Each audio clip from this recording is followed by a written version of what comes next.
தேவனுடைய பரிசுத்த நாமத்திற்கு சகல கணமும் மகிமையும் துதியும் சோத்திர புகழும் உண்டாவதாக. இன்று தேவனுடைய வார்த்தையினுடைய தலைப்பு, பழைய ஏற்பாட்டின் தேவன் புதிய ஏற்பாட்டில் என்ன சொன்னார் என்ற கேள்விக்குறியோடு இன்று விளக்கம். இன்று தேவனுடைய வார்த்தையினுடைய தலைப்பு, பழைய ஏற்பாட்டில் காணப்படுகிற தேவன் புதிய ஏற்பாட்டில் அதே தேவன் என்ன சொன்னார் என்ற கேள்விக்குறியோடு இன்று தலைப்பு. இதை ஏன் இந்த தலைப்பு சொல்கிறேன்னா, பழைய ஏற்பாட்டில் தேவன் பேசலையா, மோசையோட பேசலையா, செங்கடலை ரெண்டாக புழக்கலையா, வழி நடத்தலையா? நீங்கள் புதிய ஏற்பாடுக்கு முக்கியத்துவம் கொடுக்குறீங்களே, பழைய ஏற்பாடு இப்போ தேவன் செய்ததெல்லாம் என்ன, நன்மைகள் என்ன, எவ்வளவோ அற்புத அடையாளங்கள் செய்யலையா, வைக்கலையா? அதை நாங்கள் பேசக்கூடாதா? புதிய ஏற்பாட்டிலையே முக்கியப்படுத்திக்கிட்டு இருக்கீங்களே, இதையே பகையினைக்கு சொல்கிறீங்களே, அப்போ அந்த தேவன் வந்து வேறையா என்றெல்லாம் சிலர் கேள்விகள் சந்தேகங்கள் நம்மை பார்த்து கேட்குறாங்க. அதுக்காகத்தான் இந்த தலைப்பை மெயினாக வச்சிருக்கிறேன். பழைய ஏற்பாட்டில் காணப்படுகிற வழி நடத்தின அந்த இறைவன், அந்த தேவன், அந்த யெகோவா, அந்த ஒப்பற்ற பிதாவாகிய ஒரே தேவன், சர்வவல்லமுள்ள தேவனாகிய கர்த்தர் புதிய ஏற்பாட்டில் என்ன சொன்னார், அதான் காரியம். இப்போ நான் 2 உயில் எழுதுகிறேன். இப்போ ஒரு உயில் எழுதியிருக்கேன். கடைசியில் என் காலம் முடியும் போது ஒரு உயில் எழுதுகிறேன். 2 உயில் நான் எழுதியிருக்கேன். இதில் ஒரு விதமாக எழுதியிருக்கேன், அதில் ஒரு விதமாக எழுதியிருக்கேன். எழுதுனது நான் தான், ஒரு ஆள் தான், 2 வகையில் எழுதியிருக்கேன். அதன் பிறகு நான் ஆண்டவருக்குள்ளே மறித்து பரலோகத்துக்கு போயிடுறேன். 2 உயில் நான் எழுதியிருக்கேனே, எது பலிக்கும், எது கரண்டில் வரும் சொல்லுங்கள்? அது 2வதுனா கடைசியில் நான் என்ன எழுதுனோ அதுதான் கரண்டில் வரும். முன்னாடி அது எழுதியிருக்காரு, முன்னாடி அவர் தானே எழுதினார், அது எப்படி என்ன? சரி, உண்மைதான். ஆனால் கடைசியில் அதே நபர், அதே ஆள் கடைசியில் என்ன உயில் எழுதியிருக்க, அன்னைக்கு உள்ள காலத்துக்கு அப்படி எழுதினேன், இன்னைக்கு உள்ள காலத்துக்கு நான் இப்படி எழுதிட்டு போகிறேன் அப்படி சொன்னால், கடைசியில் எழுதுனது தான் கரண்டில் வரும், நடைமுறைக்கு வரும், அதுதான் சட்ட ரீதியாகும், அதுதான் அமலில் வரும். அதே போல் உதாரணமாக சொன்னேன். அதே போல் பழைய ஏற்பாடு பழைய உயில், புதிய ஏற்பாடு புதிய உயில், 2ம் எழுதினவர் ஒரே தேவன் தான். லேலுயா. வேத வாக்கியங்கள் எல்லாம் பரிசுத்த ஆவியினாலே அருளப்பட்டிருக்குன்னு சொல்லி 2 தீமோத்தேயு 3:16 இருக்கு. எல்லாம் இருக்கு. எல்லா வேத வாக்கியங்கள் எல்லாம் பரிசுத்த ஆவியில தான் அருளப்பட்டிருக்கு. தேவன் என்ன சொன்னாரோ அதெல்லாம் பரிசுத்த ஆவியானவர் வேதமாக நம்ம கையில் ஆதி ஆகமத்திலிருந்து வெளிப்படுத்தின விசேஷம் வரைக்கும் கொடுத்துருக்காருயா. அது 2ஆக பிரிக்கிறாரு. 2ஆக பிரியுதில்ல, ஒன்றா இருந்தால் நான் சொல்ல மாட்டேன். இதை 2ஆக பிரிக்கிறார்ல. ஆதி ஆகமத்திலிருந்து மல்கியா வரைக்கும் 39 புஸ்தகம் கடைசியில் முடியும் போது பழைய ஏற்பாடு முற்றிட்டு அப்படியே போட்டிருக்கிறதுல பழைய ஏற்பாடு முற்றிட்டுன்னே இருக்கு. பழைய ஏற்பாடு என்ற வார்த்தையே பவுல் சொல்லியிருக்கானே. 2 கொரிந்தியர் 3:14-15 பழைய ஏற்பாடு மோசேயின் ஆகமங்கள், அது இருதயத்தில் உள்ள முக்காடு, அது கிறிஸ்துவினாலே நீக்கப்பட்டதாக அங்கே தெளிவாக பவுலே சொல்கிறான். அந்த நீக்கப்பட்டது தான் பழைய ஏற்பாடு. இப்போ அமுலில் இருப்பது புதிய உயில்னு சொல்கிற புதிய ஏற்பாடு. லேலுயா. எல்லாத்துலேயும் தேவன் தான். ஆனால் கடைசியில் அவர் சொன்ன காரியத்தை தான் நம்ம பார்க்கணும். அதனால் மக்களே, உங்கள் புரிதலுக்காக இதை சொல்கிறேன். ஒரே நபர் 2 உயில் எழுதியிருக்காரு. கடைசியில் எழுதின உயில் தான் பழிக்குமே தவிர முதல்ல எழுதுனது பழிக்காது. முதல்ல எழுதுனது பழைய ஏற்பாடு, 2வது எழுதுனது புதிய ஏற்பாடு. ஆகவே காலகாலமாக எதிர்பார்த்த அந்த யெகோவா, ஏலோகன் சொல்கிற, சர்வல்லமை உள்ள தேவன் சொல்கிற, பிதாவாகிய ஒப்பற்ற தேவன் சொல்கிற, ஒரே தேவன் சொல்கிற அந்த யெகோவா புதிய ஏற்பாட்டில் என்னையா சொன்னார்? இதுதான் கடைசி காலம். இதுதான் இதில் அவர் என்ன சொன்னாரோ அதான் கரண்டு, அதான் பழிக்கும், அதுக்கு தான் நம்ம கீழ்ப்படியணும், அதுதான் அமுலில் இருக்குமே தவிர பழைய ஏற்பாடு அல்ல. ஆகவே புதிய ஏற்பாட்டில் அவர் என்ன சொன்னார்? ஒரு 5 பாயிண்ட் சொல்லிவிட்டு நான் முடிக்க போகிறேன். புதிய ஏற்பாட்டில் அந்த பிதாவாகிய தேவன், அந்த யெகோவாகிய தேவன், சகல மதங்களில் இறைவண்டு கடவுளுண்டு அல்லாண்டு சொல்லுகிற, சர்வேஸ்வரன் சொல்லுகிற, ஆண்டவர்னு சொல்லுகிற, தேவன்னு சொல்லுகிற, பரமபிதான்னு சொல்லுகிற, பரஞ்சோதின்னு சொல்லுகிற, ஏகப்பட்ட பெயர்களில் அழைக்கப்பட்ட அந்த ஒரே தேவன் என்ன சொன்னார் புதிய ஏற்பாட்டில்? ஒரு 5 பாயிண்ட்டு சொல்லிவிட்டு நான் சீக்கிரம் முடிக்கிறேன். யூடியூப்பில் கேட்கக்கூடிய தேவ பிள்ளைகளே, ஊழியர்களே, இது கவனமாக கேளுங்க, மனதிலே கொள்ளுங்க. முதல் பாயிண்ட்டு, கடைசி காலத்திலே குமாரன் மூலமாய் பேசுகிறார் என்று ஆவியானவர் திருவுளம் பெற்றார். எபிரேயர் 1ஆம் அதிகாரம் எடுத்தவங்க டக்கு டக்குன்னு படிங்க. எபிரேயர் 1ஆம் அதிகாரத்தில் 1, 2 படிங்க.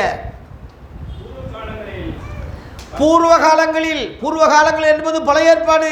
பழைய ஏற்பாட்டு காலத்தில் பங்கு பங்காகவும் வகை வகையாகவும் தீர்க்கதரிசிகள் மூலமாக பிதாக்களுக்கு திருவுளம் பற்றின தேவன். இங்கே யூதர்களுக்கு, இஸ்ரேல் ஜனங்களுக்கு எழுதப்பட்ட நிருபம் தான் இந்த எபிரேய நிருபம். அவங்கள கிறிஸ்தவங்களை ஆக்குவதற்காக எழுதப்பட்டது தான் இந்த நிருபம். அதனால் அந்த யூதர்களுக்கு உள்ள பிதாக்கள் வந்து ஆபிரகாமின் தேவன், ஈசாக்கின் தேவன், யாக்கோப்பின் தேவன். அவங்களுக்கு பிதா, அதான் அவங்க பிதாக்கள்னு சொல்கிறது, முப்பிதாக்கள். அவங்களுக்கு பங்கு பங்கா வகை வகையாக தீர்க்கதரிசி மூலமாக சொல்லப்பட்ட அதே தேவன் என்ன செஞ்சார்? 2, இந்த கடைசி நாட்களில் குமாரன் மூலமாய் நமக்கு திருவுளம் பற்றினார். லேலுயா. கடைசி நாள் என்பது நாட்கள் சொல்கிறதா புதிய ஏற்பாடு, பூர்வ காலம் என்பது பழைய ஏற்பாடு. ஆகவே இந்த கடைசி நாட்களில் குமாரன் மூலமாக திருவுளம் பட்டிருக்காருன்னு இருக்கு. திருவுளம்னா அவர் மூலமாக பேசியிருக்காருன்னு அர்த்தம். இயேசு சுயமாக பேசலை. இந்த மைக் இருக்கு, மைக்கு சுயமாக பேசலை. மைக்கு சுயமாக பேசுது.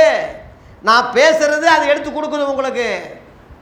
நான் தும்முனாலும், நான் சிரித்தாலும், அழுதாலும், நான் என்ன இங்கே என் வாய் அசைவு என்ன வருதோ, என் உள்ளத்தின் நிறைவு தான் வாய் பேசும்.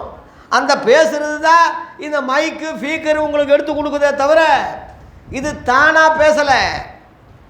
அதுபோல் ஆண்டவராகி இயேசு என்ன சொன்னார்னா, யோவான் 12ஆம் அதிகாரம் 49-50, நான் சுயமாய் பேசாமல், கவனிங்க, நான் சுயமாக பேசாமல், நான் பேச வேண்டியது இன்னதென்றும், நான் போதிக்க வேண்டியது இன்னதென்றும் என்னை அனுப்பின பிதாவாகிய தேவனே எனக்கு கட்டளையிட்டார்.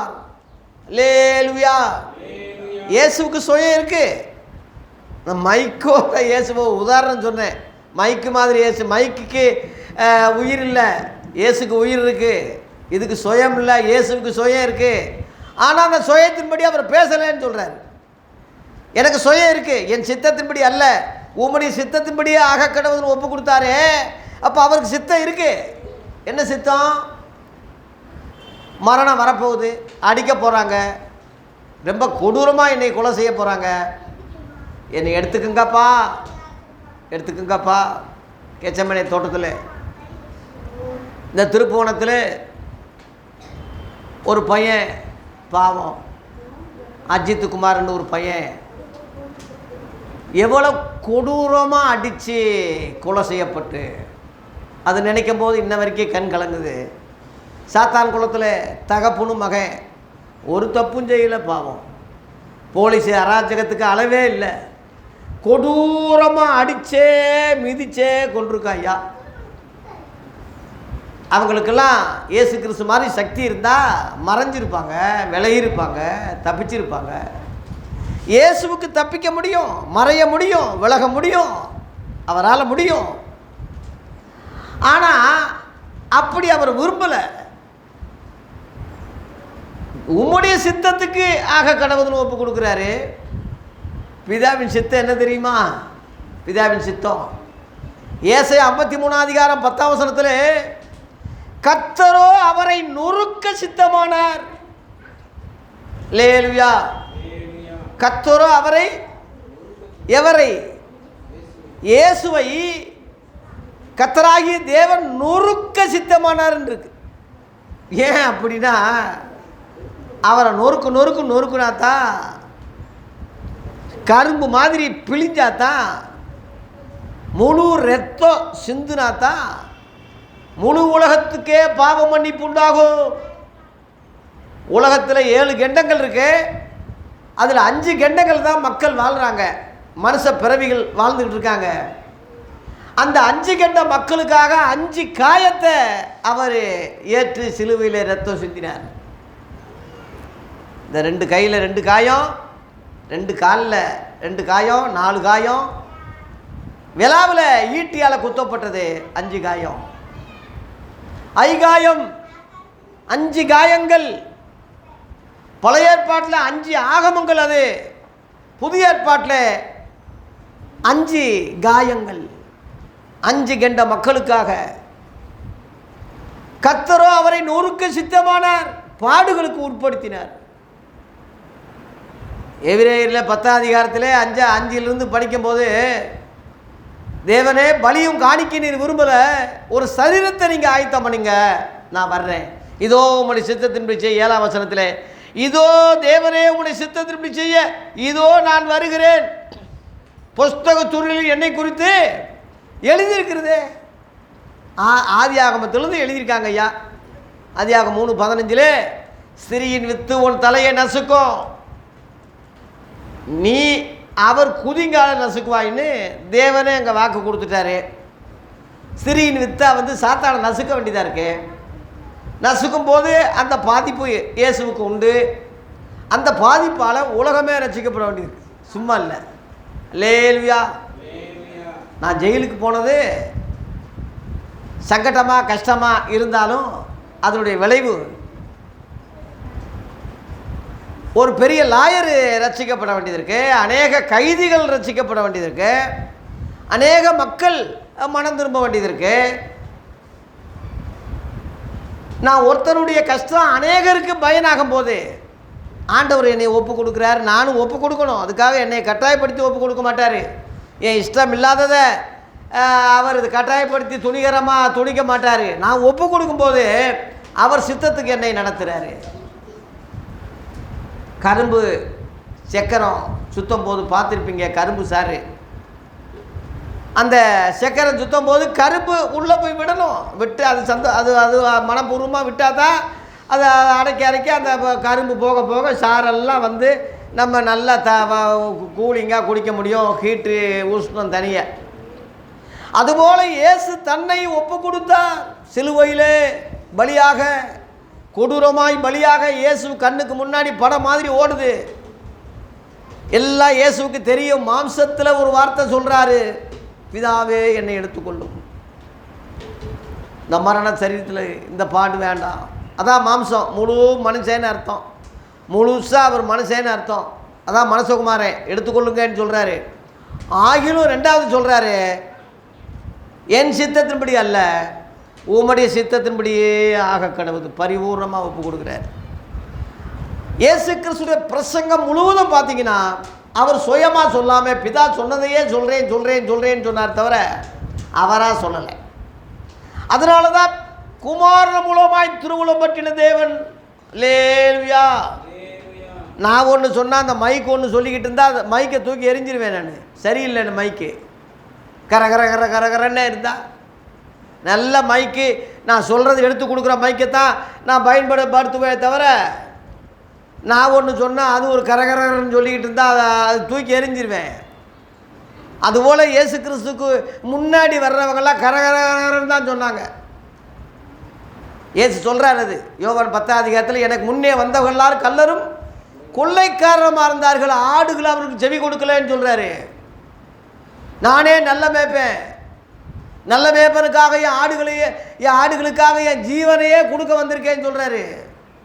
ஒருத்தன் ஒரு உயிரை கொடுத்து ரத்தம் சிந்துறதை விட ஒரு தியாகம், ஒரு உண்மை வேறு எங்கே எப்படி காட்ட முடியும்?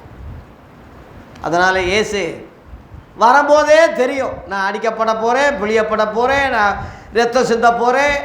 அதனால் இப்போ நான் வார்த்தையாக இருக்கிறதுனால எனக்கு ஒரு சரீரம் தேவை, சரீரம் ரெடி பண்ணுங்கன்னு பிதாக்கிட்ட கேட்குறாரு. மரியாள்கிட்ட தேவதூதன் அனுப்பப்பட்டு பரிசுத்த ஆவியானவர் ஹெல்ப் பண்ணுறாரு. பரிசுத்த ஆவி நிழலிடும், நீ கர்ப்பவதியாவை. தேவனாலே கூடாத காரியம் ஒன்றும் இல்லை. அந்த அம்மா சொல்லுது, எப்படி ஆகும்? உலக சரித்திரத்திலேயே இப்படி உண்டானது இல்லையே, புருஷன் இல்லாமல் ஒரு குழந்தை பிறக்காதே, எப்படி ஆகும்? ஆச்சரியப்படுறாங்க. அம்மா, அதுக்கு தாம்மா தேவன் இருக்கார். தேவனாலே கூடாத காரியம் ஒன்றும் இல்லை. லேலுயா. அவர் இல்லாத வேலை இருக்கிறதை போல அழைக்கிறவர். மயில் தோகை விரிச்சு இப்படி ஆடும் போது அப்படியே உடம்பெல்லாம் அப்படியே பிள்ளரிக்குமா. டக்குன்னு ஒரு விதை அப்படியே கீழே விழுந்துடும். அந்த ஆண் மயில் அதை கொத்தி சாப்பிடும், உடனே கர்ப்பம் தெரிச்சிடும் சொல்கிறாங்க. அப்படி அந்த மாதிரி நிறைய அற்புதங்கள். கல்லுக்குள்ளே ஒரு தேரையை வச்சு, கல் பயங்கரமாக யாரும் காற்று கூட போக கல், அதுக்குள்ளே ஒரு தேரை இருக்குது. அந்த தேரையில் தண்ணி இருக்குது, அது உணவு சாப்பிட்டுக்கிட்டு இருக்குயா. இது என்ன சொல்ல? இந்த உலகம் அந்த ரங்கத்தில் தொங்குது. இப்போ இந்த ஃபேனு மேலே கிளிப்பு மாட்டிக்கிட்டு தொங்கிக்கிட்டு சுற்றிக்கிட்டு இருக்கு. இதுவே ஒன்றும் மாட்டாமல் தொங்கிக்கிட்டு அது பாட்டு சுற்றிக்கிட்டு இருந்தால் நம்ம என்ன நினைப்போம்? என்ன மேஜிக், உலகம் மேஜிக். எந்த பிடிப்பும் கிடையாது இந்த உலகம். அடேங்கப்பா, எவ்வளோ வெயிட்டு தாங்கிக்கிட்டு கடலை 3 பகுதி கடல் தான். அப்புறம் மலைகள், காடு, வனாந்தரம், ஒரு பகுதியில் தான் மனுஷன் குடியிருக்கிறான். இவ்வளவு வெயிட்டை தாங்கிக்கிட்டு அந்தரங்கமாக தொங்க வச்சுக்கிட்டு இருக்காரியா. இப்படிப்பட்ட ஒரு அற்புதமான தேவன் ஏன் ஒரு குழந்தைய பிறக்க வைக்க முடியாதா? எப்படி ஆகும்? கடவுள் மறுப்பாளர்கள் இது எப்படி ஆகும்னு சொல்கிறான். அதுக்கு தாப்பா தேவன். நீ எப்படி ஆகும்னு சொல்கிறது ஆக்கி கொடுக்குறதாயா தேவன். தேவனால எல்லாம் கூடும். ஆகவே பரிசுத்த ஆவியினாலே இயேசு கர்ப்பம் தரிக்கப்பட்டு இந்த உலகத்தில் மனுஷ பிறவியாக 33 வருஷம் வாழ்ந்தார். 3 வருஷம் ஊழியம் செஞ்சார். அந்த 3 வருஷத்தில் பிதாவின் சித்தத்தை பரிபூர்ணமாக நிறைவேற்றினார். கடைசியில் சிலுவையில் எல்லாம் முடிந்ததுன்னு பிதா கையில் ஒப்பு கொடுக்குறார். லேலுயா. இயேசு என்னைக்கு வாயை திறந்து பிரசங்கம் பண்ணாரோ அந்த காலம் கடைசி நாட்கள், கடைசி காலம் போட்டிருக்கு. இயேசு என்னைக்கு இப்போ 2000 வருஷம் ஆகுதுன்னா 2000 வருஷமாக கடைசி நாட்கள் தான். அப்போ இது என்ன? முடிவு காலம். இன்றைக்கி ஞாயிற்றுக்கிழமை 20ஆம் தேதி காலையில் ஞாயிற்றுக்கிழமை சொல்கிறத நைட்டு 12 மணிக்கு வரைக்கும் ஞாயிற்றுக்கிழமைன்னு சொல்லலாம். நைட்டு 12 மணிக்கு ஞாயிற்றுக்கிழமை 20ஆம் தேதி சொல்லலாம், தப்பு இல்லை. 12 மணிக்கு மேலே தான் மாறும். அதுபோல் 2000 வருஷமாவா கடைசி நாட்கள்னு சொல்கிறீங்கன்னா, இயேசு தொடங்கின நாட்கள் கடைசி நாட்கள். இன்னைக்கு முடிய போகுது. முடிகிற காலம் சாயங்காலம் ஆயிடுச்சுன்னு அர்த்தம். சாயங்காலம் ராத்திரி வரப்போகுது. 12 மணி ஆக போகுது. கடைசி நாட்கள். குமாரன் மூலமாய் திருவுளம் பற்றினார். சர்வத்துக்கும் அவரை சுதந்திரவாளியாகி நியமித்தார். இவரை கொண்டுதாயா உலகங்களையே உண்டாக்கினார்னு ஒரு ரகசியம். அல்லேலூயா. ஆமாம், நம்ம காண்றது காணாதது எல்லாமே இவரை கொண்டு, இவருக்கென்று படைக்கப்பட்டது. அப்பேற்பட்ட தேவகுமாரன். இவர் மூலமாக அவர் பேசுகிறார். நான் ஒரு ஆளுக்கிட்ட என் வேலைக்காரனை அனுப்புகிறேன். என் உடன் நண்பனை அனுப்புகிறேன், கடைசியில் வேறு வழி இல்லை என் மகனை அனுப்புகிறேன், ஐயா நீ போ. அப்புறம் இயேசு ஊமையில் சொல்கிறார்ல, தோட்டத்தில் ஊழியக்காரனை அனுப்புகிறாரு, எல்லாம் அனுப்பி கடைசியில் என் ஒரே குமாரனை அனுப்புனா பயப்படுவாங்கன்னு ஒரே குமாரனை அனுப்பி அந்த எஜமானை அனுப்புனார்னு ஒரு ஊமை சொல்கிறார்ல, அதே தான். தீர்க்கதரிசிகள் மூலமாக அனுப்பி பார்த்தாரு, சொல்லிக்கிட்டே பார்த்தாரு, எல்லாம் அனுப்புனார். கடைசியில் கடைசி ஆயுதம் தேவனுக்கு குமாரன் தான். குமாரனை கடைசி நாட்களிலே அனுப்புகிறார். கடைசி லாஸ்ட்டு அவரை விட அடுத்து ஒரு நபரோ ஒரு தீர்க்கதரிசியோ ஒரு ஆளோ கிடையாது. அதுக்கு அடுத்து ஒரு நபர் முகமது நபின்னு அவங்க சொல்லிக்கிறாங்க, அது தவறு. இயேசு லாஸ்ட்டுன்ட்டு நம்ம சொல்கிறோம், இல்லை அவர் தான் லாஸ்ட்டுன்னு சொன்னால் இயேசுவை விட பரிசுத்தவானாக இருக்கணும்ல. அவர் எத்தனை மனைவி கட்டினார், எத்தனை யுத்தம் பண்ணார், எத்தனை ரத்தம் சிந்தினார், எத்தனை பேரை கொன்னார், உயிர்த்தெழுந்தாரா, செத்து போய் உயிர்த்தெழுந்தாரா சொல்லுங்க. முகமது நபி எந்த வகையிலும் இயேசுவோட இணைக்கவே முடியாது. அவர் கடைசி தூதர்னு எப்படி சொல்ல முடியும்? அவங்க சொல்கிறாங்க, நான் போய் தேற்றரவாளனை அனுப்புகிறேன்னு இயேசு சொன்னார்ல, அந்த தேற்றரவாளன் தான் முகமது நபி அப்படின்னு சொல்லி இயேசு சொன்னதை வச்சே அவங்க எடுத்து பேசுகிறாங்க. இயேசு பரிசுத்தாவியானவரை பற்றி சொன்னார் தவிர முகமது நபி பற்றி சொல்லலை.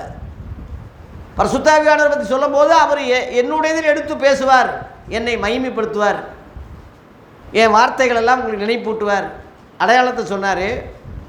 முகமது நபி என்னைக்காவது இயேசுவை பற்றி சொல்லியிருக்காரா? இயேசுவின் வார்த்தைகளை நினைவுபடுத்தியிருக்காரா? இயேசுவை மகிமைப்படுத்தியிருக்காரா? அப்படி எடுத்துக்கிட்டா இல்லையே. ஆகவே அவங்க சொல்கிற கூற்று, ஐடியா, கற்பனை, உபதேசம் தவறு. இயேசு பரிசுத்தாவியானவரை பற்றி தான் சொன்னார் தவிர அந்த பரிசுத்தாவியார் பெந்தேகோஸ்து நாளில் இறங்கினார். இன்ன வரைக்கும் திருச்சபையை கட்டிக்கிட்டு இருக்காரு. இயேசுவின் வார்த்தைகளை நம்ம பேசுகிறோம்னா அதுக்கு காரணம் அவர் தான். இன்ன வரைக்கும் அவர் நான் நினைப்புட்டுக்கிட்டே இருக்கிறார் நமக்கு. லேலுயா. கடைசி நாட்களிலே குமாரன் மூலமாய் திருவுளம் பற்றினார். இந்த குமாரன் இயேசு கிறிஸ்து 4 சுவிசேஷங்களில் என்னென்ன விளக்கங்கள், என்னென்ன சத்தியங்கள், என்னென்ன ரகசியங்கள் சொன்னாரோ, மலைப்பிரசங்கத்திலே பார்த்தீங்கன்னா பூர்வத்தாருக்கு உரைக்கப்பட்டது கண்ணுக்கு கண்ணு பல்லுக்கு பல்லு மோசே மூலமாக சொன்னார்ல, நான் சொல்கிறேன்னு சொல்கிறார். அப்போ இயேசு கிறிஸ்து கட்டளையை மாற்றுறாரு. கண்ணுக்கு கண்ணு பல்லுக்கு பல்லு என்பதை மாற்றி ஒரு கண்ணத்தில் இருந்தால் மறு கண்ணத்தை திருப்பி கொடுன்னு சொல்கிறாரு. அங்கே பழைய ஏற்பாட்டில் விபச்சாரம் பண்ணால் தான் விபச்சாரம், நான் ஒரு சிறிய பார்த்தாலே விபச்சாரம்னு மாற்றுறாரு. ஓய்வு நாளை விட மனுஷன் முக்கியம்னு மாற்றுறாரு. 10 கற்பனைகளை கட்டளைகளை நியாயப்பிரமாணத்தை 2ஆக மாற்றுறாரு. இவைகள் முழுவதும் இயேசு பேசுனது பிதாவாகி தேவன் திருவுளம் பற்றினதை அவர் சொன்னார் தவிர அவர் சுயமாய் சொல்லவில்லை. லேலுயா. ஆகவே தேவ பிள்ளைகளே, கடைசி நாட்களிலே இயேசுவை கொண்டு அந்த யெகோவா தேவன், பழைய ஏற்பாட்டு தேவன் இயேசுவை கொண்டு பேசியிருக்காரு. இயேசு என்ன சொன்னாரோ அதுதான் உன் வேதமாக இருக்கணுமே தவிர, அதுதான் உன் பாடமாக இருக்கணுமே தவிர, அதுதான் உனக்கு வழிகாட்டியாக இருக்கணும் தவிர, அதுதான் உனக்கு நித்திய ஜீவனாக இருக்கணும் தவிர, அதுதான் உன் உபதேசமாக இருக்கணும் தவிர, அதையும் பார்ப்பேன் பழைய ஏற்பாட்டையும் பார்ப்பேன்ட்டு சொல்லக்கூடாது. நான் கடைசியில் என்ன உயில் எழுதணும்னோ அந்த உயிலை வச்சு தான் நீ பதியணுமே தவிர, பேசணுமே தவிர, அந்த உயிலும் அவர் தானே எழுதினார், அந்த உயிலு இது நினச்சி நான் பேசுவேன்னா நீ ஒரு மடப்பைய, முட்டா பைய, தற்கூரி, நீ ஒரு லூசுன்னு தானே உன்னை சொல்ல முடியும்.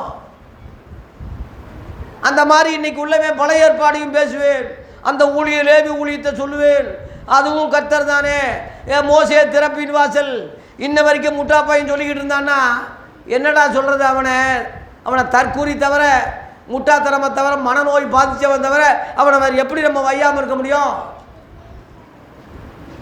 கெட்ட தண்ணியும் நல்ல தண்ணியும் கலந்து கொடுப்பியா? கெட்டு போன சோறையும் சுடு சோறையும் கலந்து கொடுப்பியா? கெட்டு போன சாம்பாரையும் புதுசாக உள்ள சாம்பாரையும் கலந்து கொடுப்பியா? உன் பிள்ளைக்கு அப்படி கொடுப்பியா? நீ அப்படி சாப்பிடுவியா?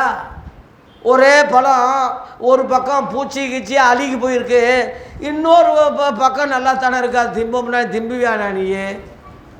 தூக்கி எறிஞ்சிட மாட்டேன்.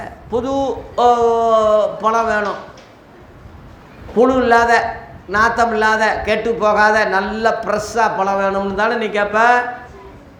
அந்த மாதிரி தான் புதிதும் ஜீவனமான ஒரு மார்க்கம் புதிய ஏற்பாடு. இயேசுவை கொண்டு யெகோவா தேவன் பழைய ஏற்பாட்டில் பேசிட்டாரு. அவர் என்னென்ன பேசினாரோ 4 சுவிசேஷங்களை பார்த்து, அது விளக்கங்கள் நிருபங்களை பார்த்து, உன் ஊழியத்தை மாற்றிக்க, உன் உபதேசத்தை மாற்றிக்க, உன்னுடைய காரியங்கள்லாம் மாற்றிக்க. அப்போ தான் நீ பிதாவாகி தேவனை நேசிக்கிறே கீழ்ப்படுகிறேன்னு அர்த்தம். ஒன்று, நேரத்தை கருதி வேகமாக சொல்கிறேன். 2வது பாயிண்ட்டு, மோசே எலியா அல்ல, இயேசுவுக்கே செவி கொடுங்கள் என்று அந்த பிதாவாகி தேவன் சொல்லியிருக்கிறார். மத்தேயு 17 அதிகாரம், மத்தேயு 17:5 படிங்க.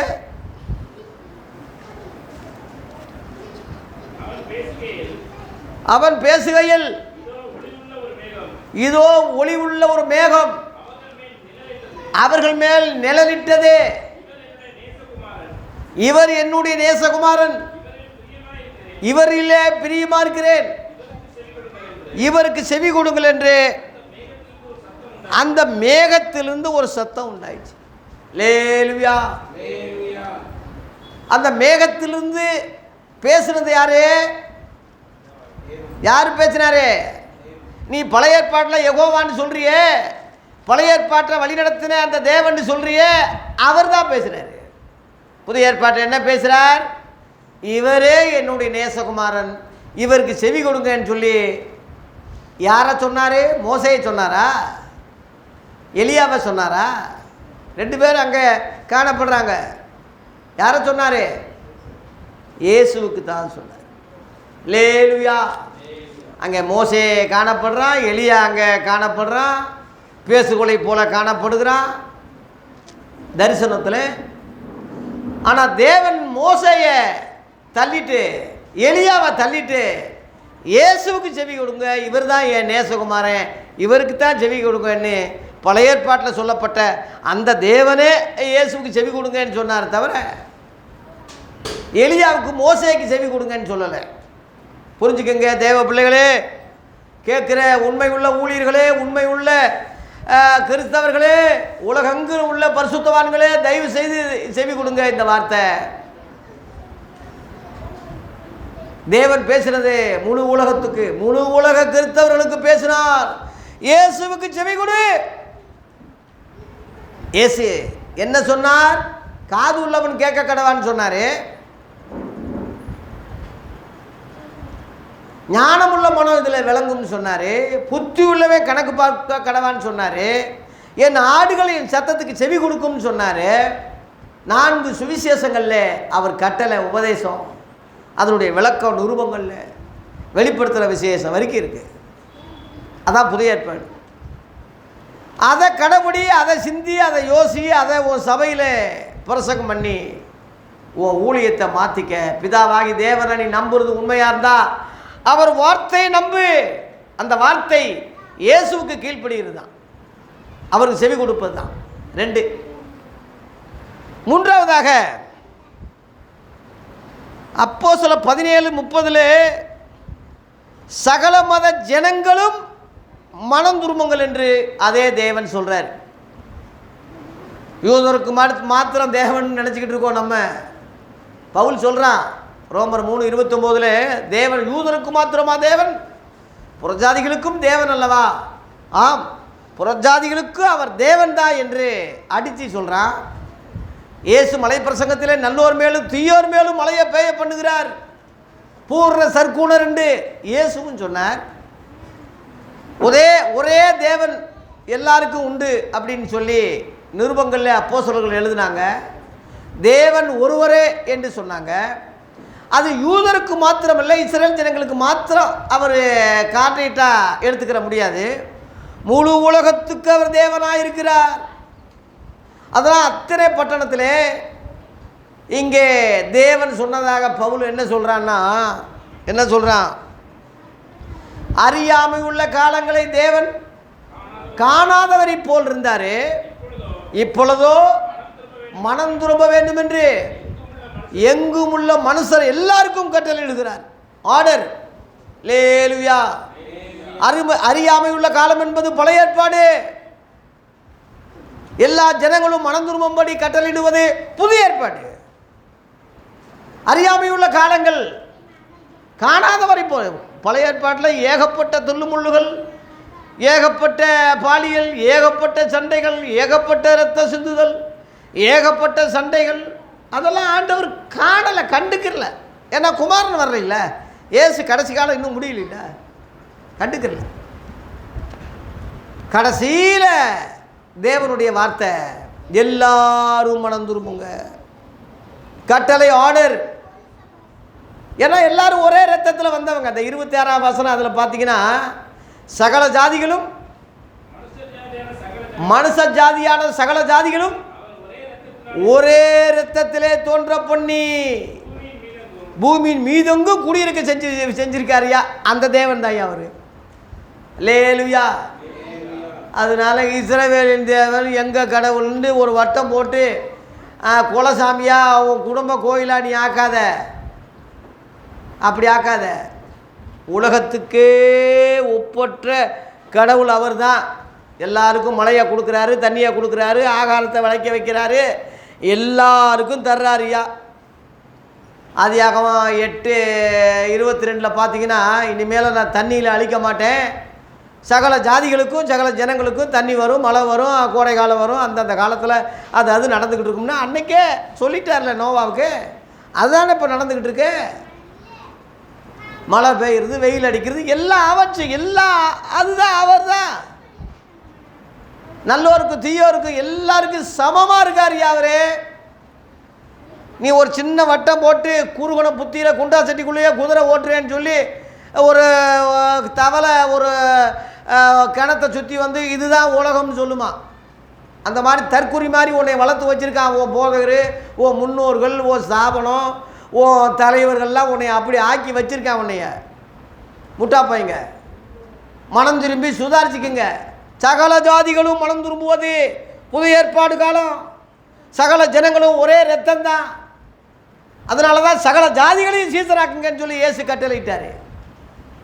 ஜாதி கடவுள் படைக்கலை, அவன் தொழிலில் உருவானது. என்னென்ன தொழில் பண்ணானோ அந்த தொழிலால் அழைக்கப்பட்டு அதுவே பின்னாடி ஜாதின்னு சொல்லி பிரிவின் ஆயிடுச்சு. அப்படி ஆண்டவர் மேல் ஜாதி கீழ் ஜாதின்னு படைக்கலை, அவங்க தொழிலில் பிழைச்சி அந்தந்த இது. ஆதியாக 11ஆம் அதிகாரத்தில் பாஷைகள் பிரிக்கப்பட்டது. சகல ஜனங்களுக்கும் பாஷைகள். இப்போ நம்ம தெலுங்கு, மலையாளம், ஹிந்தி, கன்னடம், இங்கிலீஷு எல்லாமே கடவுள் பிரித்து விடப்பட்டது தான். ஏன் சகல ஜனங்க எல்லா இடங்களையும் போய் குடியிருக்கணும், எல்லா உலகம் முழுவதும் நிரப்பணும். ஆதியாகமம் 1:28 அதானே ஆசீர்வாதம். சகல நாளையும் ஆண்டு கொள்ளுங்கன்னு தானே ஆசீர்வாதம். ஒரே இடத்துல போய் கும்மி கொட்டுவோம், ஒரே பாஷையாக இருக்கிறதுனால தானே அந்த வேலையை செஞ்சாங்க, கோபுரம் கட்டினாங்க. அந்த அந்த ஒரே பாஷையை பல பாஷைகளாக தாறுமாறாக்கினார். அதான் பாபேல் கோபுரம், அதான் பாபிலோன் இருக்கிற இடம், அதுதான் தாறுமாறு என்று சொல்கிறது. அதுதான் பற்பல பாஷைகள் பேசுகிறதுக்கு இன்றைக்கி காரணம். அதுதான் அந்த தேவன் ஒருவர் தான். இன்றைக்கி கடைசிகள் லாஸ்ட் ஆயிடுச்சு. ஆகவே அந்நிய பாஷை மூலமாக எல்லாரையும் ஒரே பாஷையாக்குவோம். பரிசுத்தாவின் அபிஷேகம் பெறும்போது எல்லாரும் அந்நிய பாஷைகளை பேசுகிறாங்க. எல்லா அந்நிய பாஷை பேசும்போது சகல பாஷைகளும் ஒரே பாஷையாக மாற பண்ணுவேன், நவமானதாகி சகல பாஷைகளை மாற பண்ணுவேன். செப்படி அவளை போட்டிருக்கு. அந்த தீர்க்க தரிசனம் நிறைவேறும்படி இன்றைக்கி அந்நிய பாஷை வரத்தை கொடுத்து சகல மக்களும் ஒரே அபிஷேகத்தில், ஒரே ஆவியில், ஒரே மனதில், ஒரே ஒற்றுமையில், ஒரே கண்ட்ரோலில் ஆக்குறது தான் புதிய ஏற்பாடு. அல்லேலூயா. நாலாவதாக, சீக்கிரம் முடிக்கிறேன், நாலாவதாக அந்த தேவன் கடைசியில் இந்த உலகத்தில் உள்ள லாஸ்ட் காரியத்தில் என்ன சொல்கிறாருன்னா, வானத்தை இன்னொரு முறை நான் அசைப்பேன்னு சொல்கிறார். எபிரேயர் 12:25 படிங்க. கடைசியில் லாஸ்ட்டில் இப்போ நம்ம சொன்னதெல்லாம் இன்னைக்குள்ள உபதேச காரியம். இப்போ நான் சொல்கிறது இனிமேல் நடக்க போகுது. இப்போ கொஞ்ச நேரத்தில் நடக்க போகுது. இது என்னது? பேசுகிறவருக்கு செவி கொடுக்க மாட்டோம் என்று விலகாதபடி எச்சரிக்கையாருங்க. ஏனெனில் பூமியிலே பேசினவருக்கு செவி கொடுக்க மாட்டோம்னு நீ சொன்னா விலகினவர்கள் அவங்க தப்பி போகாமல் இருக்க, பரலோகத்திலிருந்து பேசுகிறவர் நான் விலகினா எப்படி தப்பிக்க முடியும்? அவர் சத்தம், பரலோகத்திலிருந்து பேசுகிற அந்த சத்தம் என்ன சத்தம்? கடைசியில் முன்னாடி பூமியை நான் அசைச்சேன், இன்னொரு தடவை நான் பூமியை மாத்திரமல்ல வானத்தையும் அசைய பண்ணுவேன் என்று அவர் வாக்கு பண்ணியிருக்கிறார். வானத்தை அசைய பண்ணுவேன். ரொம்ப பயங்கரம்ல. பூமி அசைகிறது, பூமி அதிர்ச்சி உண்டாகிறது, பூமி பிளக்கிறதுலாம் நம்ம கேள்விப்பட்டிருக்கோம். கடைசியில் தேவன் சொல்கிறாரு வானத்தையே நான் அசைப்பேன்னு சொல்கிறார். இது இயேசுவும் சொன்னார். உம்முடைய வருகைக்கும் உலகத்தின் முடிவுக்கும் அடையாளம் என்ன என்று மத்தேயு 24:3 சீசர்கள் இயேசுகிட்ட கேட்கும்போது, இயேசு தம்முடைய வருகை காலங்களில் என்ன சொன்னார்னா, மத்தேயு சுவிசேஷம் போய் எடுங்களேன், 24:29. மத்தேயு 24:29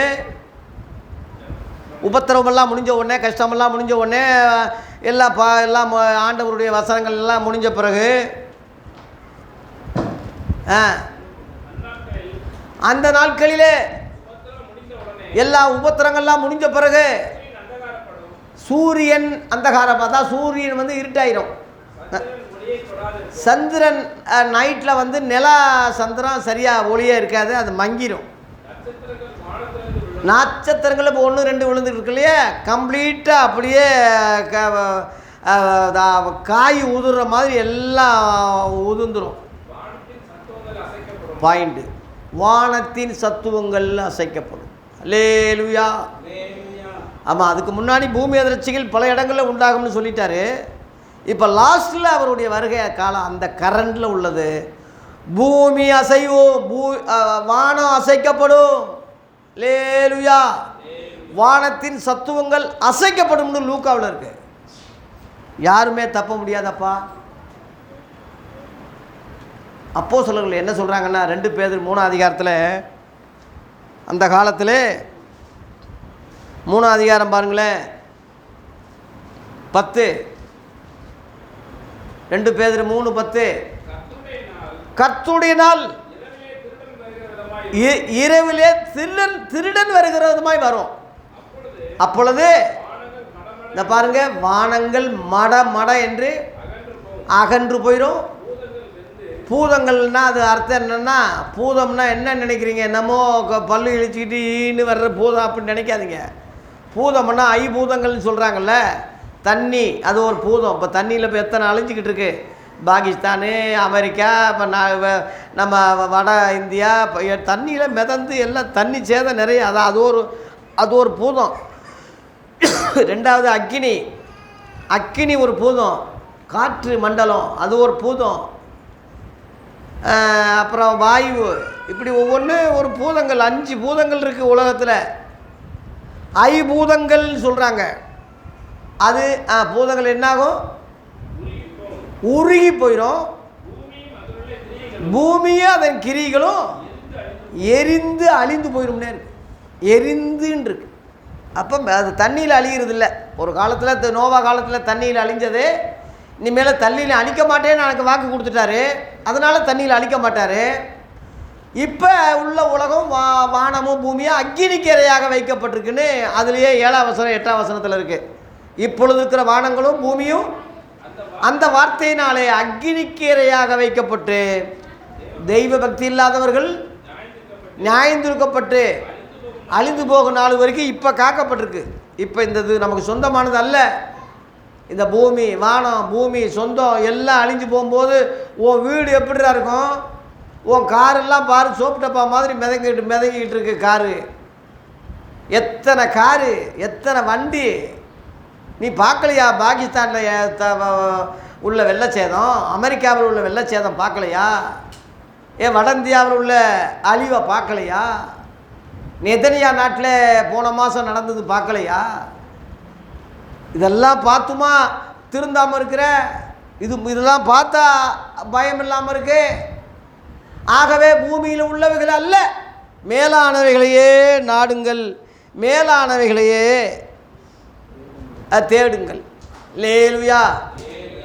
ஏன் வானத்தை அசைப்பேன் அப்படின்னு சொல்கிறாருன்னா, அழிய பண்ணுவேன், மட அகன்றியேன். அதில் என்ன அவர் கோபம்னா, பொல்லாத ஆவிகள் அங்கே நிறையா இருக்குது. வானம் மன்னங்குள்ள பொல்லாத ஆவிகள் சேனைகளே அங்கே இருக்க. செக் போஸ்ட் பண்ணியிருக்கான் பிசாசி ஒருத்தன் தான். அவன் சேனைகள் நிறையா இருக்குது, அசுத்தாவிகள் நிறைய. வான மண்டலம் முழுவதும் அவன் தாயா இருக்கான். எபேசியர் 6:12 இருக்குது. அதனால் இங்கே சிங்காசனம் போட்டுருக்கிற பூமி சிங்காசனம் போட்டு வெளிப்படுத்த 2:13 உட்காந்துருக்கானே, இவனையும் அழிப்பேன். வானத்தில் அசுத்தாவிகள் இருக்கு இல்லையா, அதையும் அழிப்பேன். எல்லாத்தையும் அழிச்சிட்டு அடுத்து என்ன செய்வேன்? புதிய வானத்தையும் புதிய பூமியும் உண்டாக்குவேன்னு சொல்கிறேன். லேலுயா. 5வது சொல்லி முடிக்கிறேன். 5 பாயிண்ட்டு 4 சொல்லிட்டேன். 5வது பாயிண்ட்டு, பழைய ஏற்பாட்டு தேவன் பிதாவாகிய யெகோவா புதிய ஏற்பாட்டில் என்ன சொல்லியிருக்கிறார் சொல்லி முடிக்கிறேன். வெளிப்படுத்துகிற விசேஷம் 21:5. சிங்காசனத்தின் மேல் வீட்டு இருந்தாலும் அது பிதாவாகிய தேவன் தான். இதோ சகலத்தை நான் புதிதாக்குகிறேன்னு சொல்கிறேன். லேலுயா. இதோட செய்தி முடிக்க போகிறேன். சகலத்தையும் புதிதாக்குறேன்னு சொல்கிறார். தேவன் தான் சொல்கிறார். சிங்காசனத்தில் உட்கார்ந்தா அவர் தேவன். வெளிப்படுத்துகிற விசேஷம் 5:7 சிங்காசனத்தின் மேல் உட்கார்ந்தவருடைய வலது கரத்திலிருந்து ஆட்டுக்குட்டியான ஒரு புஸ்தகத்தை வாங்கினாருன்னு இருக்கு. ஆட்டுக்குட்டியானவர் தான் இயேசு. சிங்காசனத்தில் உட்கார்ந்துருக்கிற பிதாவாகிய தேவன். லேலுயா. அவர் சொல்றாரு, இதோ நான் சகலத்தையும் புதிதாக்குகிறேன். அதான் புதிய ஏற்பாடு. சகலத்தையும் பழசா இருந்தது பழைய ஏற்பாடு, சகலமும் புதிதாக்கப்படுறது புதிய ஏற்பாடு. அதில் 1ஆம் வசனத்திலே புதிய வானம் உண்டாகுது, புதிய பூமி உண்டாகுது. 2ஆம் வசனத்தில் புதிய எருசலேம் வருது இறங்கி. அல்லேலுயா. இன்னைக்குள்ள எருசலேம் பழைய ஏற்பாடு.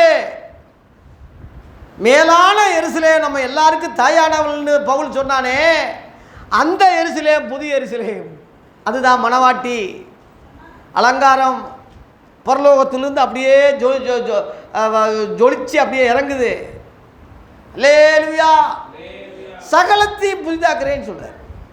அதனால் தேவ பிள்ளைகளே, நம்ம ஊழியம் சகலமும் புதுசாகணும். இப்போ நம்ம ஊழியம் பிரசங்கம் வர வர வர வர வர வர ஒரு வளர்ச்சி இருக்குது, ஒரு தெளிவு இருக்குது, ஒரு மெச்சூரிட்டி இருக்குது. ஆகவே இயேசு கிறிஸ்து மாம்சத்திலே வந்திருந்தாலும் மாம்சத்தின்படி இனிமேல் அவரை சொல்ல மாட்டோம்னு சொல்கிறாங்க. மாம்சத்தில் வர்றது பழைய வாழ்க்கை, ஆவியில் பேசுவது புதிய வாழ்க்கை, புதிய ஏற்பாடு. 2 கொரிந்தியர் 5:16 பாருங்களேன்.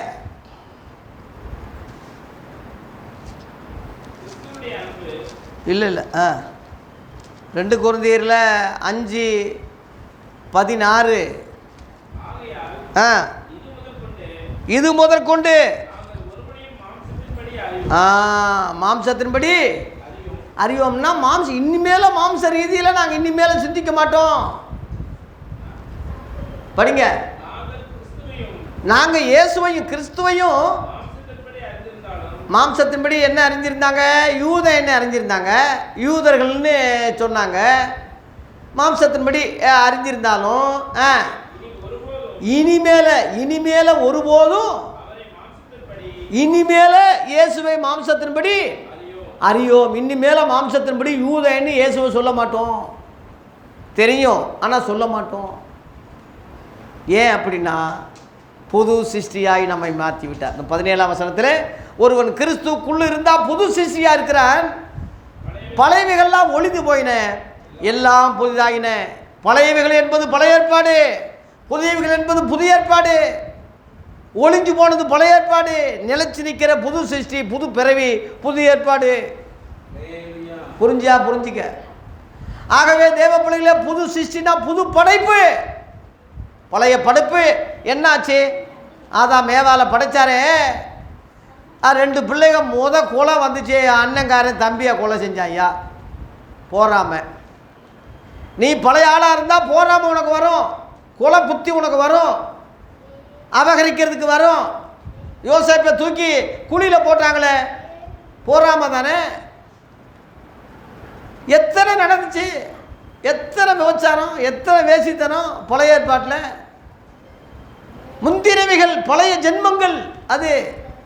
அதனால தான் மறுபடியும் பிறக்கணும்னு ஏன் சொன்னார். லேலுயா. மறுபடியும் பிறக்காதவன் தேவ ராஜ்யத்தை காணவே முடியாதுன்னு சொல்றாரு. ஜலத்தினாலும் ஆவியினாலும் பிறந்தாதான் பரலோகத்துக்கு உள்ளே பிரவேசிப்பான்னு சொல்றாரு. யாருக்கு சொல்றாரு? நிக்கோதேமு, இஸ்ரவேலின் போதகருக்கு சொல்றாரு. யோவான் 3:10 இருக்கு. இஸ்ரவேலின் போதகர்னா பழைய ஏற்பாட்டுக்காரன். பழைய ஏற்பாட்டுக்காரன் மனம் திரும்பணும், மறுபடியும் பிறக்கணும்னு இயேசு அவனுக்கு சொன்னது அவனுக்கு மட்டுமல்ல, பழைய ஏற்பாட்டுக்காரங்க எல்லாருக்கும் சொல்கிறது தான். இன்றைக்கும் பழைய ஏற்பாட்டை பற்றி பேசிக்கிட்டு இருக்கிறியே, உனக்கும் சேர்த்து தான். மறுபடியும் நீ பிறக்கணும், புது ஏற்பாட்டின்படி, ஜலத்தை ஆவியின்படி புது சிருஷ்டியாக மாறணும். பழையவைகள் ஒழிஞ்சிச்சா? பழைய ஏற்பாடு உன் சபையில் ஒழிஞ்சிருக்கா? பேசலாம், உதாரணமாக சொல்லலாம். இப்போ நானும் பழைய ஏற்பாடு உதாரணம் சொல்லிக்கிட்டு தான் இருக்கேன். கடைப்பிடிக்க சொல்லலை, அதை கை கொள்ள சொல்லலை. சமமுண்டு உன்னை மாதிரி தற்கொலை நாய் மாதிரி நான் சொல்லலை. திருந்திக்க, உன்னை கோபத்தில் இப்போ நான் வைய வேண்டியதாக இருக்குது. மாற்றிக்க, உன்னைய திருத்திக்க. முந்தினவைகள் ஒளிந்து போயினே என்று உழம்பினது. லேலுயா. அதை திரும்ப நடு வீட்டில் வச்சுக்கிட்டு அதையங்க உயிர் உண்டாக்கிட்டு இருக்காத. பழைய ஏற்பாடு கொள்கைகள், ஊழியங்கள், உபதேசங்கள், சட்டத்திட்டங்கள் எல்லாம் ஆண்டவர் மாற்றி, பிதாவாகி தேவனே மாத்துறாருயா. இதோ புதிய காரியத்தை செய்கிறேன், சகலத்தையும் புதிதாக்குறேன்னு சொல்றாரு. லேலுயா. அந்த சகலையும் புது சிருஷ்டி தான் நீயே, புது பிறவி தான் நீயே, புது மனது தான் நீயே, புது உடன்படிக்கை தான் நீ, புதிய உடன்படிக்கை ஊழியக்காரர் தான் நீயே, புதிய எருசலேம் தான் நீ. லேலுயா. அந்த எருசலேம் தான் மணவாட்டி. கடைசியில் உனக்கு சொல்கிற ஒரு அறிவுரை என்னன்னா, வெளிப்படுத்தல் 19:7 அவருடைய மனைவி தன்னை ஆயத்தம் பண்ணினாள். லேலுயா. நீ இயேசுவுக்கு மனைவியா ஆவிக்குரிய ரீதியில் நீ உன்னை ஆயத்தப்படுத்திக்கிறனமே தவிர, வருகை சமீபம், எடுத்துக்கொள்ளப்படுதல் சமீபம், சீக்கிரமாக வரப்போகுது. என் பேரை சொல்லி ரொம்ப பேர் ஏமாற்றுவாங்கன்னு சொன்னார். நேற்று ஒரு வீடியோ பார்த்துக்கிட்டு இருந்தேன். லெலின்னு சொல்லி ஒரு பெரிய அறிவாளி என்ன சொல்கிறான், பைபிளே தப்பானதுன்னு சொல்கிறான். வேதாகமே குழப்பமாக இருக்கு. இன்னைக்கு இத்தனை பிரிவுகளுக்கு காரணம் இந்த பைபிள் தான். ஒருத்தன் முழு ஞானஸ்நானம் சொல்கிறான், ஒருத்தன் தெளிப்புன்னு சொல்கிறான், அவன் இவனை தப்புன்னு சொல்கிறான், எல்லாம் தப்புன்னு சொல்கிறான், அவன் ஒன்று சொல்கிறான், இவன் ஒன்று சொல்கிறான், இவன் இத்தனை பிரிவு. அப்போ இதெல்லாம் பைபிள் தானே உருவாகுதுன்னு சொல்கிறான். தற்கூறி மாதிரி பைபிளாக உருவாகுது. அவன் புரிதல் சரியில்லாமல், அவனுடைய எண்ணங்கள் சரியில்லாமல், அவன் புரிஞ்சுக்கிட்டது தப்பாக அவன் பேசுகிறானே தவிர அதை சொல்ல துப்பு இல்லாமல் பைபிளை குற்றப்படுத்துகிறான். பைபிள் குழப்பத்தை உண்டாக்குது, அப்போ பைபிளே தப்பு. இப்படி சொன்ன கடவுள் எப்படி இருப்பார், அவரும் சரியில்லை, இப்படி பேசுகிறாயா லெலின்னு ஒருத்தன். ஜாக்கிரதையாக இருங்க. கடைசி நாட்களில் கள்ள தீர்க்கதரிசிகள் எழும்பி, கள்ள சகோதரர்கள் எழும்பி, பக்க வழியாக நுழைஞ்சி அநேக சபைகளை கெடுப்பான். வேதத்தை குறை சொல்லுவான், இயேசுவை குறை சொல்லிக்கிட்டு இருக்கான், தேவனை குறை சொல்லிக்கிட்டு இருக்கான். இந்த பிரிவினுக்கெல்லாம் தேவன் காரணம் அல்ல, தேவன் காரணம் அல்ல. அவன் புரிதல், அவன் பைபிள் காலேஜ் படித்தது, அவன் ஸ்தாபனங்கள். நீ நல்லவனாக இருந்தால் எல்லாத்தையும் தூக்கி குப்பையில் போட்டு 1ஆம் நூற்றாண்டுக்கு வா, அப்போஸ்தல உபதேசத்துக்கு வா, ரோமர்லேருந்து யூதா வரைக்கும் நிருபங்களை படி, சுவிசேஷங்களை மூலக்கல்லாக்கு, நிருபங்களை அஸ்திபாரமாக்கு, வெளிப்படுத்தின விசேஷத்தை கோபுரமாக்கு. அப்போ தான் நீ மனவாட்டி இடத்துக்கு வர முடியும். ஒன்னே கர்த்தர் எடுப்பார், மற்றவங்க எல்லாரையும் கைவிடுவார். ஆகவே எச்சரிப்பாக இந்த செய்தியை எடுத்து, நீ பிதாவாகி தேவன் சொல்கிறது உண்மையானா, பழைய ஏற்பாட்டிலையும் தேவன் இருக்கிறார் நீ பேசுகிறது உண்மையானா, பழைய உயிரை வச்சு ஒரு முடிவு எடுக்காத. புதிய உயில் கடைசியில் எழுதப்பட்ட உயிலை வச்சு தான் நீ முடிவெடுக்கணுமே தவிர, அதான் கரண்டில் இருக்குமே தவிர, அதுதான் சட்டப்படி செல்லுமே தவிர, பழைய உயிலை வச்சுக்கிட்டு அதுவும் தேவன் தானே சொன்னார்னு நீ சொன்னால் நியாயம் இல்லை. புதிய உயிலில் புதிய ஏற்பாட்டில் அவர் சொன்ன காரியங்களை உங்களுக்கு சொல்லிட்டேன். திரும்ப சொல்லி நான் முடிக்கிறேன். என்ன சொன்னார்? கடைசி காலத்திலே குமாரன் மூலமாக துருவம் பற்றினார். ஒன்று. ரெண்டாவது, மோசே எலியா அல்ல, இயேசுவுக்கு செவி கொடுங்கன்னு அதே தேவன் தான் சொன்னார். 2. மூணாவது, சகல ஜனங்களும், இந்து முஸ்லீம் சகல ஜாதிகள் சகல ஜனங்களும் இனி கடைசி நாட்களே மனம் திரும்பி இயேசுவை சொந்த இரட்சகராக ஏற்றுக்கொள்ள வேண்டும் என்று கட்டளையிடுறாரு. 3. 4வது, வானத்தை அசைய பண்ணுவேன்னு சொல்கிறாரு. அது வருகைக்கு அடையாளம், உலக அழிவுக்கு அடையாளம். 5வதாக, இதோ நான் சகலத்தையும் புதிதாக்குறேன்னு சொல்கிறேன். நம்ம ஊழியம் புதிதாகணும், நம்ம பேச்சு புதிதாகணும், பழசில் கையாளக்கூடாது. இப்போ அரசியல் எடுத்துக்கிட்டிங்கன்னா அப்பா உள்ள பதவியாக மகன் வர்றான். இப்போ கருணாநிதி அடுத்து ஸ்டாலினுக்கு அடுத்து உதயநிதி, அவருக்கு அடுத்து அவர் மகன் ரெடி பண்ணிகிட்டு இருக்காங்க போட்டிருக்கு. இப்படி மன்னராட்சி மாதிரி வருது. அதே மாதிரி வைகோ அடேங்கப்பா வாரிசு அரசியலை எதுக்குறேன்னு போராட்டம் நடித்து திமுக விட்டு வெளியேறினார். அவர் மகனை இப்போ ஆக்கியிருக்காரு. அவனுக்கு அடுத்து என்னது துறை, அவர் பேர் துறை. அங்கே சண்டை வந்துக்கிட்டு இருக்கு. அதே மாதிரி ராமதாஸ், அவர் மகன் யார், அன்புமணி, இப்போ சண்டையாகி இப்போ 2 பிரிஞ்சு மோதிக்கிட்டு இருக்காங்க. அரசியல் அப்படி. அதே மாதிரி சினிமாவில் எடுத்துக்கிட்டால் வாரிசு, சிவாஜி பேர் கெட்டு போச்சு வாரிசுனால. கோர்ட்டு வரைக்கும், ஹைகோர்ட்டு வரைக்கும் போயிடுச்சு, ஜப்தி பண்ணுற அளவில் ஆயிடுச்சு சிவாஜி வீடு. எப்பேற்பட்ட நடிகனுக்கு எவ்வளோ கேவலம். அதே மாதிரி கமலஹாசன் ஒரு பிள்ளைய நடிகனாக்கி ரொம்ப கேவலப்படுத்தி இதாகிடுச்சு. ரஜினிகாந்த்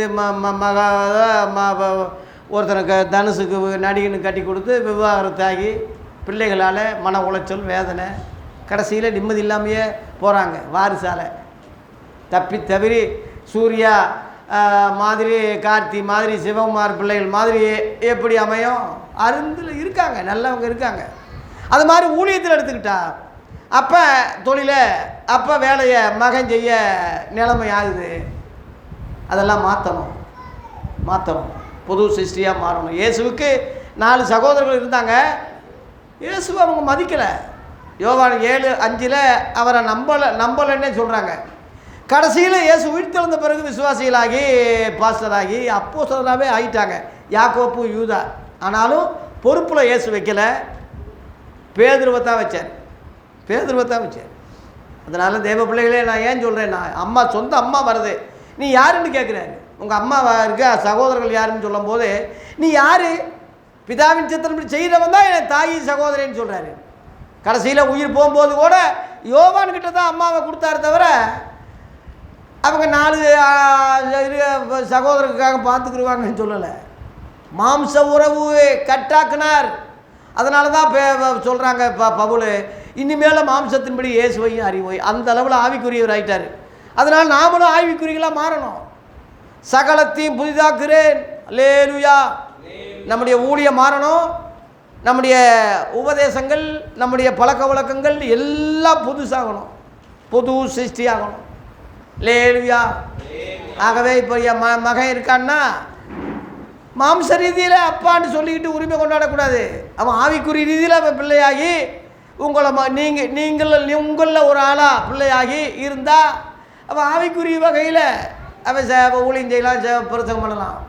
மாம்ச ரீதியில் ஊழியத்தை உரிமை கொண்டாடக்கூடாது. என் சொத்தில் உரிமை கொண்டாடலாம். எனக்கு பூர்வீக சொத்து இருக்குன்னா அதில் பிள்ளைகளுக்கு பங்கு உண்டு.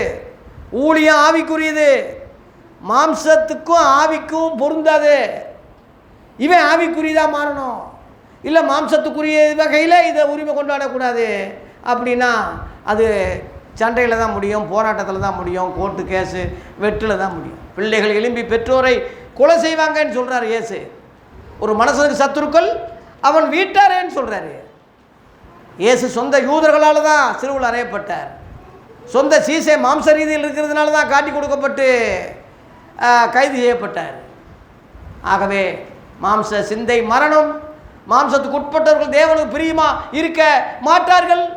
இன்றைக்குள்ள போதகளே உங்கள் பிள்ளைகள் உங்களுக்கு வாரிசாக ஊழியத்துக்கு வரலாம், தப்பு இல்லை. ஆவிக்குரியவங்களாக இருக்காங்களான்னு முதப்பாரு. மாம்ச ரீதியில் சொத்தில் உரிமை கொண்டாடலாம், ஆவிக்குரிய ஊழியத்தில் உரிமை கொண்டாடக்கூடாது. அது நீங்கள் கவனமாக இருக்கணும். அவன் ஆவிக்குரியவனாக இருந்தால் ஊழியத்தை செய்ய விடு, இல்லாட்டினா அதுக்கு பதிலாக வேறு ஒரு நல்ல ஊழியக்காரனை போட்டு நடத்து. ரெண்டையும் போட்டு குழப்பாத.